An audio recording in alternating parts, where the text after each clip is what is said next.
So, ayun guys, magandang hapon sa inyong lahat. So, ngayon, sasabihin ko na sa inyo yung katotohanan guys. Kasi napansin nyo, di ba, umalis na nga ako kaila Boss Radic. Ayan, dahil nga nagka-problema na lahat-lahat. Tapos, ayun, pagkaalis ko sa kanila guys, wala akong matirahan guys. Kasi nga, di ba, nasa Australia yung mga magulang ko. Napapansin nyo, ito palagi yung background ko. Tapos, iba na yung mga nakakasama ko guys. Kasi sa totoo niyan guys, may isang tao guys na kumupkup sa akin, napanood niya kasi yung video ko na umalis na ako kay Boss Radic. Tapos ayun, nag-message siya sa akin guys na pwede naman daw akong makituloy sa kanila. So ayun, tinanggap ko yun guys. Una, naiilang pa ako kasi hindi ko naman siya totally kilala talaga. Yun, so ewan ko, feel ko napapansin nyo na rin siya sa mga video ko guys na ina-upload. Kasi dito na nga ako tumuloy sa kanila kasi ayun, kinupkup niya nga ako kasi wala akong matirahan guys. Pag alis ko kay Boss Radic, nag-message siya sa page ko na Konyo boy, gusto mo dito ka na lang sa amin. Ayan, siya daw magpapatira sa akin. Tapos ayun, nag-aambag na lang ako dito sa bahay niya guys. Itong tinutuloy ako ngayon, ito yung bahay niya guys, hindi ko bahay ito.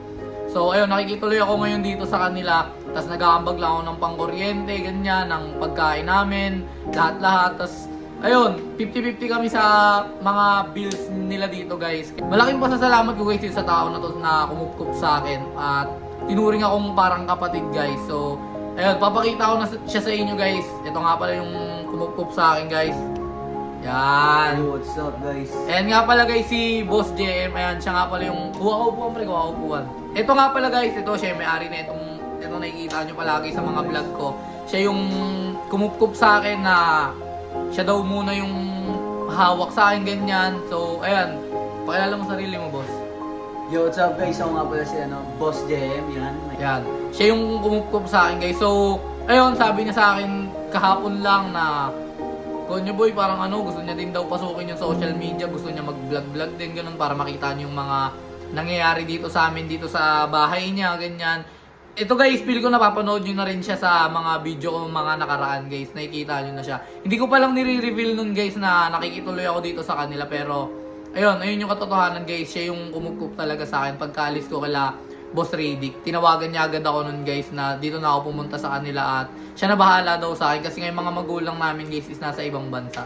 Yung page nga pala ni Boss JM guys, and nagpagawa siya sa akin kanina. Bali, ilalagay ko na lang dyan sa may comment section guys yung link ng page niya. At ayun, ito nga pala guys yung mga kolekta niya ng mga sapatos. Mahilig siya sa mga sapatos guys. Binigyan niya na rin ako noon ng sapatos.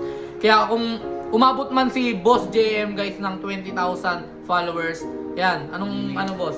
Mamimigay tayo ng sapatos sa mga lucky followers at likers natin dyan. Yun lang. Yan, i-comment nyo lang guys na nag-follow kayo sa kanya ganyan. Eh sabi niya gusto niya daw mag-vlog guys eh. Ayun, sabi ko, why not? Kasi, di ba? Kung gusto niya naman yun, okay lang naman. Kaya ayun guys, maraming salamat. Sana maintindihan nyo kung bakit ako umalis kila Boss Radic. Lahat-lahat. Ayun, sana suportahan nyo kami guys dito sa panibagong journey ng aking buhay. Kasama ang mga bagong tao guys na bagong kaibigan at bagong kapatid. Ayun, maraming salamat guys.